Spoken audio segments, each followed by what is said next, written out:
அள்ளிக் கொடுப்பதில் வல்லமை பெற்றவன் அப்பன் பழனி அப்பன்.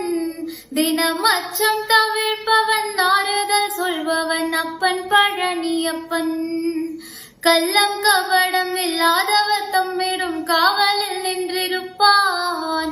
அங்கு கால்நடையாய் வரும் மானிட ஜாதியை கண்டு கழித்திருப்பான். துள்ளி வரும்படி வேலுக்கு மேலொரு ஜோதி பிழமும் உண்டோ? அந்த சுப்பையன் போலொரு அற்புத தெய்வத்தை சொல்ல மொழியும் உண்டோ? வெள்ளி முகம் 12 கண்டதில் வேறொரு சொர்க்கம் உண்டோ? ஆண்டி வேஷத்தில் ஆயினும் வீரத்தில் ஆயினும் வேலனை வெல்வதுண்டோ? சித்தர் வணங்கிய சேவர் கோடியோனை சேர்ந்து வணங்கிடுவோம். அந்த சிக்கலில் ஆயினும் செந்திலில் ஆயினும் சென்று கனிந்திடுவோம்.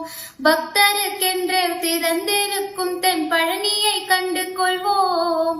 அங்கு பாலாபிஷேகமும் தேனாபிஷேகமும் செய்து பணிந்திடுவோம். செட்டி முருகன் என்னும் பெயர் பெற்றவன் தண்டாயுதம் அல்லவா? அந்த சித்திரவல்லியும் ஜாடையில் மற்றொரு செட்டி மகள் அல்லவா? கொட்டி கொடுப்பவன் கோவிலை பார்த்திட கோஷமிட்டோடிடுவோம். முள்ளும் குத்தட்டுமே கல்லும் தட்டட்டுமே வலி கொஞ்சமும் கண்டு கொள்வோம். 660 ஆனை 20 ஆடி நடந்து செல்வோம். சில ஆனந்த பாடல்கள் வேலனை பாடட்டும் அன்புடன் ஊர்ந்து செல்வோம்.